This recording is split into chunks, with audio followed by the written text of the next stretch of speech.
Ocala.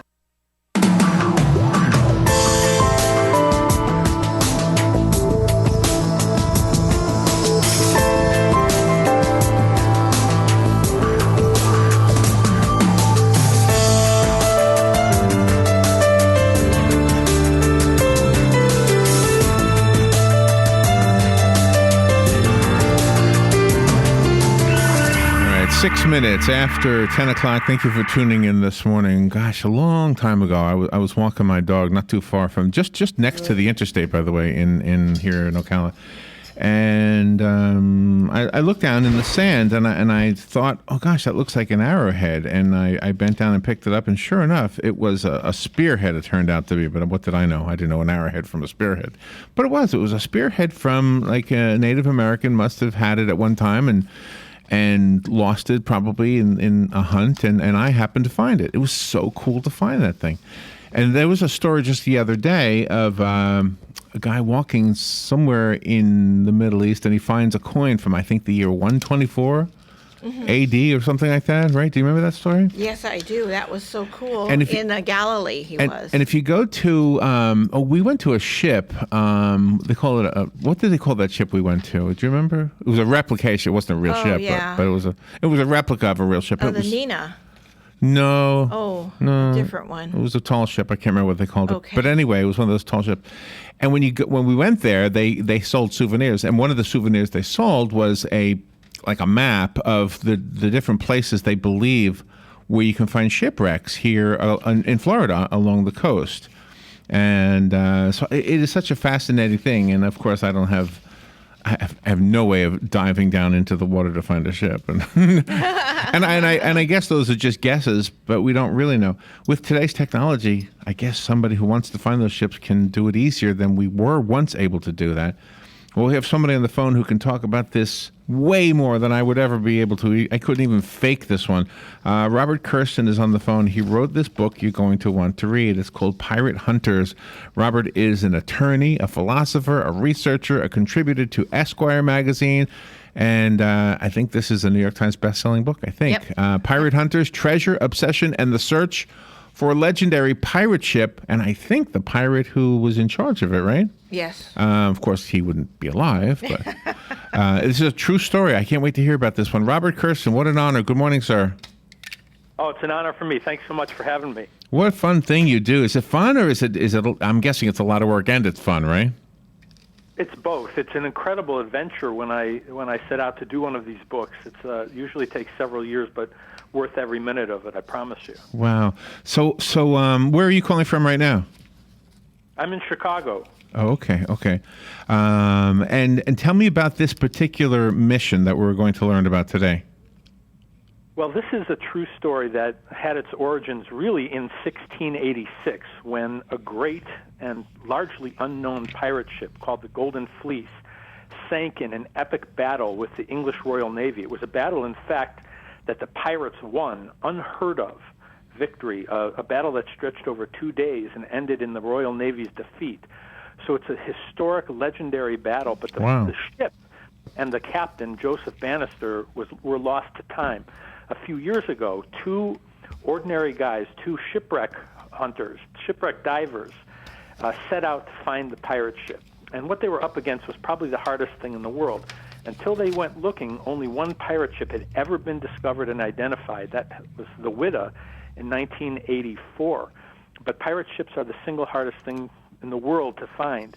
And nonetheless, they devoted all their time, resources, and energy to doing it. Wow. Now, a pirate ship, by definition, they're the bad guys, right? The pirates then, just like the pirates now, these are the people who are robbers and thieves. Am I wrong about that? No, you're absolutely right. They went out in search of stealing ships. That was what they were about. Mm-hmm. They were stealth operations. They operated in the shadows all the time. And they were capable of using great violence and terror to commit their crimes. They didn't like to do it very often, and in that way they were much like the modern mafia. But they did it when necessary, not just to accomplish their means, but to send a message to any other ships that might have any crazy ideas about resisting them. So they were the bad guys, but they were glamorous in their way too, and even more so in many ways than we see in modern day movies and TV shows. The elusiveness of this particular ship, the way I understood it, and forgive me for not finishing the book, but I didn't quite grasp the aha moment. How did you figure it out? There was something about figuring out the man himself, right? Right. These two guys that I wrote about thought they would have a relatively easy time finding the ship because history had given them great clues as to where the ship had done battle with the Royal Navy and where it had sunk. But once they realized that the ship was not where 300 years of history insisted it should be, they were almost at a loss as to where to look next. The water can get very, very big when you're out of clues. And so they determined in a kind of epiphany they had one day that the only way they were going to find this legendary lost pirate ship was to stop looking for the ship. And that sounded strange even to them when they came up with the idea. But they really started to understand that the only way they could track down this ship was to look, instead of for the ship, for its captain, to get into his mind and especially into his heart. And they believed if they could figure out what made this man tick and what made him turn pirate in the first place, that would be the only way they could find where he had done battle with the Navy and where he had lost his great ship. Wow, and the bio of John Montera sounds like he could have been reincarnated pirate. I mean, he could have been a pirate in a previous life. He's a fascinating character. He's a terrific, warm, wonderful guy. He grew up in Staten Island and got himself mixed up in some bad kinds of things. He lived nearby to some organized crime figures, and even as a young man in high school began to loan money out on the streets and owned some taverns and establishments he was too young by law to enter himself. And just when it looked like he might have gone the wrong way in his life, he swerved and instead went into law enforcement. To many, it seemed the most unlikely result of all. But the thing that saved him was that even as a very, very rough and tumble kid, and he's a very tough guy, the one salvation he always had was his love of history, and especially his love of shipwrecks. So even as an 8-year-old kid, he would be in the library researching ships and shipwrecks, and it's the one thing that continued to call to him through his whole life. So it was really he who led the charge to find not just the Golden Fleece, but the man, the Captain Bannister himself, who was in charge of it. Wow. And you have a photograph of him, and he does look like a rough and tumble guy. I mean, he's got no shirt on, and he's standing there, and it's like you don't want to mess with him. No, you don't want to mess with him. He is every bit as tough as he looks. That's as nice a guy as he is. But it came very close for him as a young man. Instead, when he went into law enforcement, he became a beat cop, which nobody in his neighborhood could believe. But then he went on to become a personal bodyguard and became one of the highest paid bodyguards in the country. So he always stayed on the right side of the law and always with these shipwrecks calling to him. Wow, and the other fellow, he's the nicer of the two. He's the good cop, right? He was a Vietnam vet, right? Vietnam vet and a wonderfully interesting and brilliant guy, John Chatterton, who had explored and discovered some of the great shipwrecks in the world. By the time he went looking for this pirate ship, he had already found a missing U-boat, a lost U-boat sunk in New Jersey waters, which was actually the topic of my first book, Shadow Divers. And he had also been to Titanic and really every great wreck in the world. But a pirate ship, the chance to find a Golden Age pirate ship, the rarest thing a human being really could search for, that was something he'd never been up against. And it proved even more difficult than he ever dreamed. So at what point did you become involved with their story? Was it before they actually found the ship? No, it was just after they found the ship. I had known John Chatterton from working with him on the U-boat story from my book Shadow Divers. Oh, okay. He had sort of disappeared from my radar screen for a couple years, and I got a call one day when it was even colder then in Chicago than it is today, and he didn't introduce himself. He didn't say hello. He just said, "If you like pirates, meet me in New Jersey." I got in my car that December day, and I went and saw him, and he told me this incredible story about setting out to be a treasure hunter, but detouring to find a pirate ship. And it was just one of the greatest stories I'd ever heard, and that's how the book started. My goodness, I knew this was going to be a good interview. Can we hang on a little bit? We've got to take a little break. Robert Kurson will be right back with you. The book, again, is called Pirate Hunters. At the end of the interview, we'll give one away, and then, of course, give you information so you can go buy a copy. We will take a break right now and be right back. The weather is brought to you by myfwc.com. Safe boating is no accident. For Thursday, clouds and limited sunshine with a high of 80 across the coastal areas to about 87 inland. Partly cloudy and mild Thursday night, low 61 inland, 67 along the coast. For Friday, mostly cloudy with a shower or thunderstorm around mainly in the afternoon, the high 80 to 84. And on Saturday, plenty of clouds along with an afternoon shower or thunderstorm, high 78 to 82. From the Florida Weather Center, I'm Joe Lundberg. Hello, gorgeous. Hi, this is Becky at Hello Gorgeous Salon. Let's get rid of those sun damaged ends and faded out color and get into something rich and vibrant. It's time to get that new look started. So call today and set up your appointment at Hello Gorgeous Salon, 351-5358. Hello Gorgeous is a certified Brazilian blowout salon. We can tame those locks, leaving your hair healthy and shiny with a Brazilian smoothing treatment. And whether you're going on a job interview or out on a date, your hands do a lot of talking. Manicures are a must. Hello Gorgeous is a full-service salon, so let us help you make a great first impression. Call us today to set your appointment at Hello Gorgeous. Our number is 352-351-5358. Again, that's 352-351-5358. Hello Gorgeous is conveniently located in the heart of downtown Ocala, right next to the historic Marion Theater. And don't forget, we also do men and children's cuts too. Hello, gorgeous. Black Cow composted cow manure is a terrific organic soil amendment. We start with cow manure from dairy farms and then compost it a full 90 days. The result is an all-natural, dark, rich soil amendment that's great for everything you grow. Flowers, vegetables, shrubs, trees, and lawns too. Look for Black Cow in the bright yellow and black bag at your favorite nursery or garden center. Black Cow, the mature manure. Black Cow.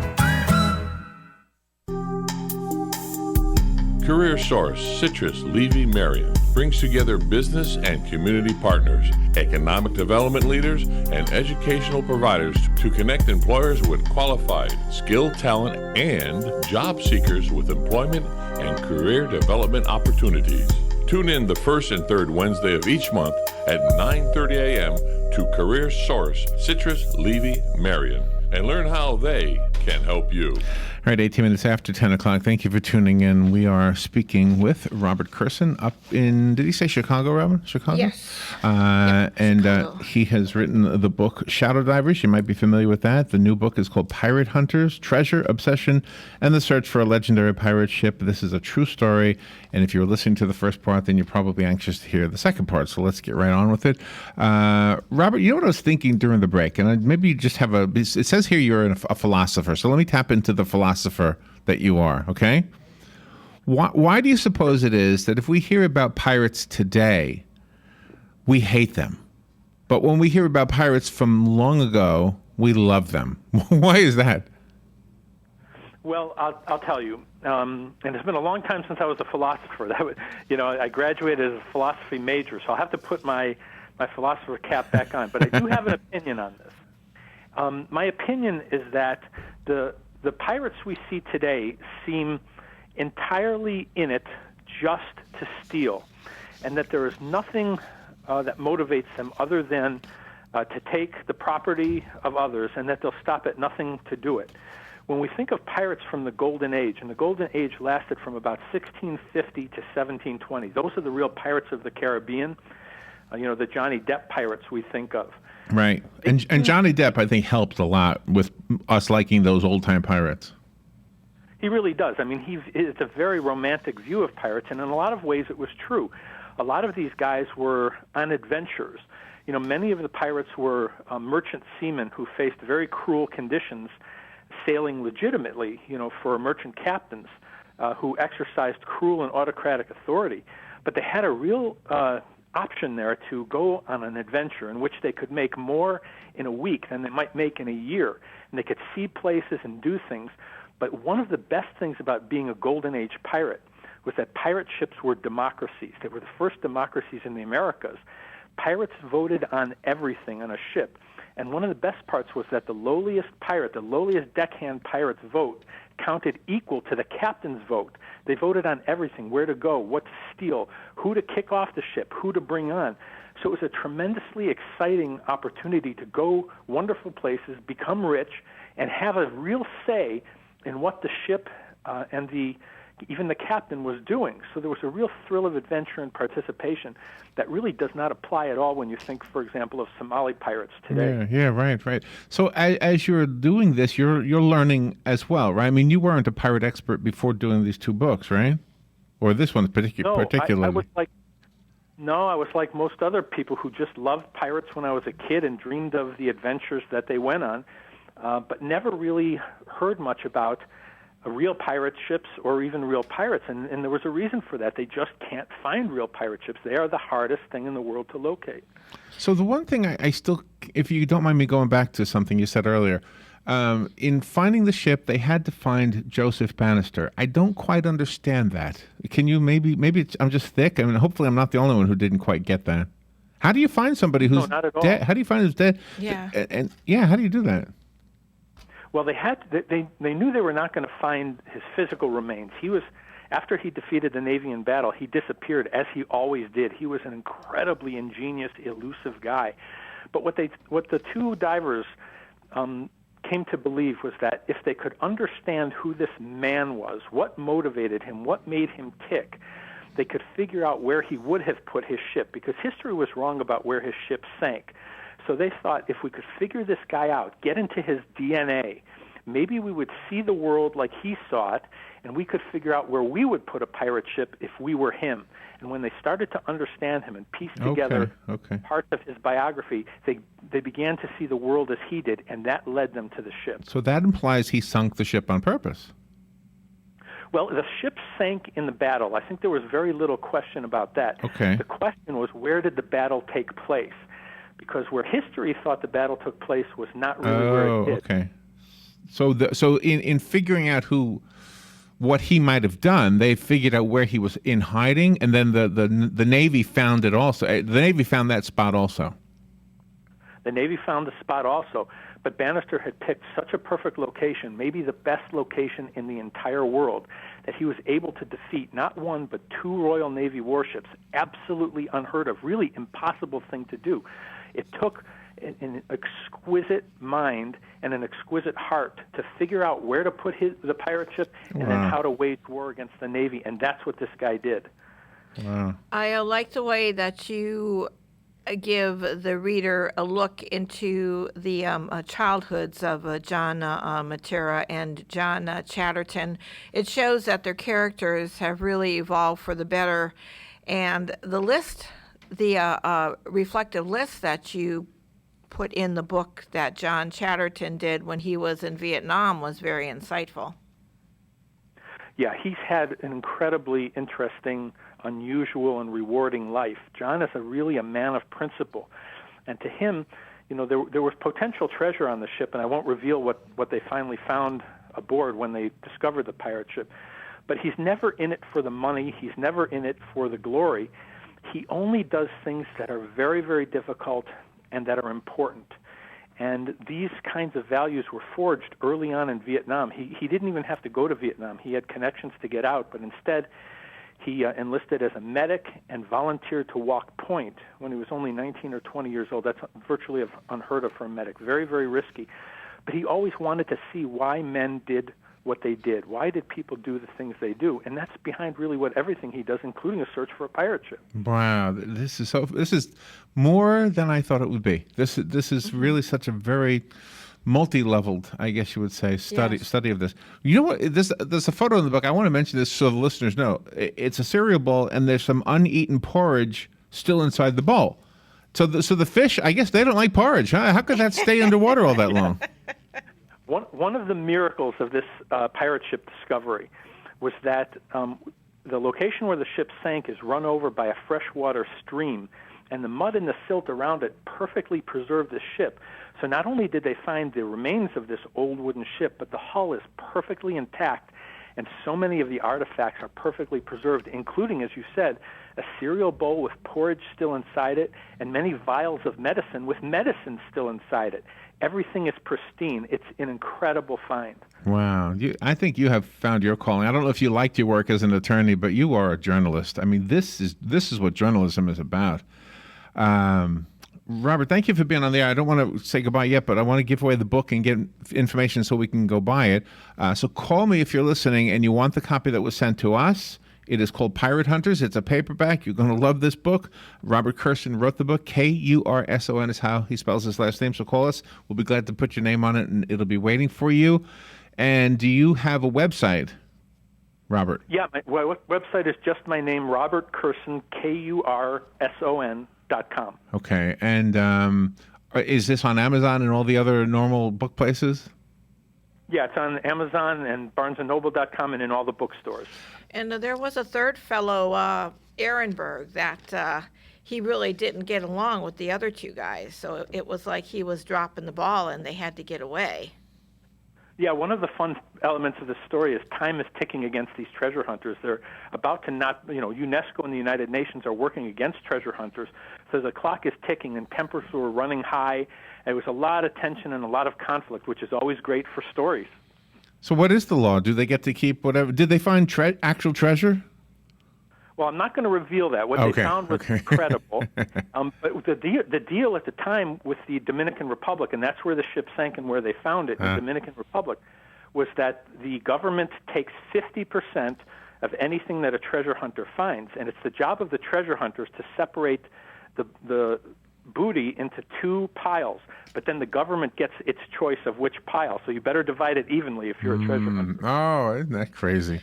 And even when people find the copies of the maps that were made long, long ago from all of these pirate guys and everything, and they try to compare it to the maps made by the map makers of today, there's still an element of really being able to deduct things. Like, is this really the area or is it somewhere else? Right, you never know. That's absolutely great point.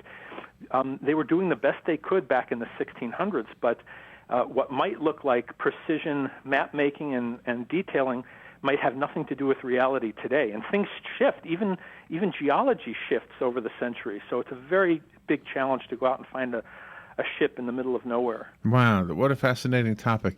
So what is next for you? Do you have something else in the works? Well, I'm always looking for great adventure stories. I do have something brewing now, too early to discuss.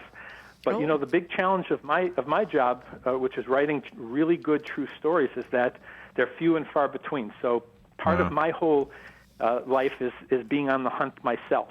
See, I'm still looking for my Walt Disney ballpoint pen. I don't know what I did with it.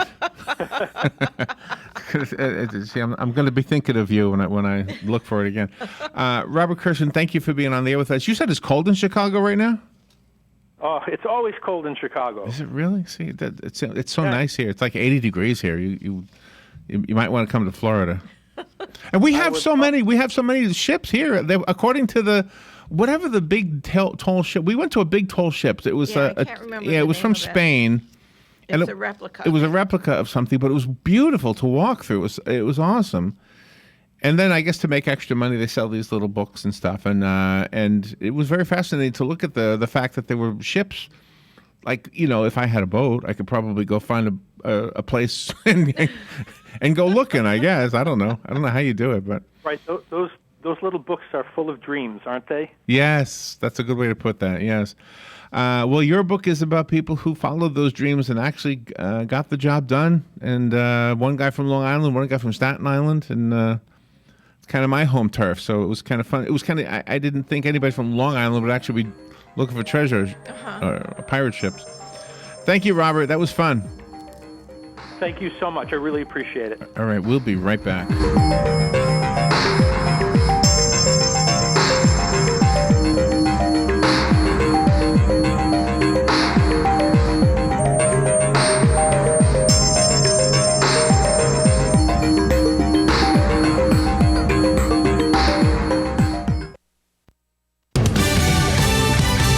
Fox CBS News Radio, I'm Lillian Wu. John Kerry has determined that ISIS is committing genocide against Christians and other minorities in Iraq and Syria. Daesh is genocidal by self-proclamation, by ideology.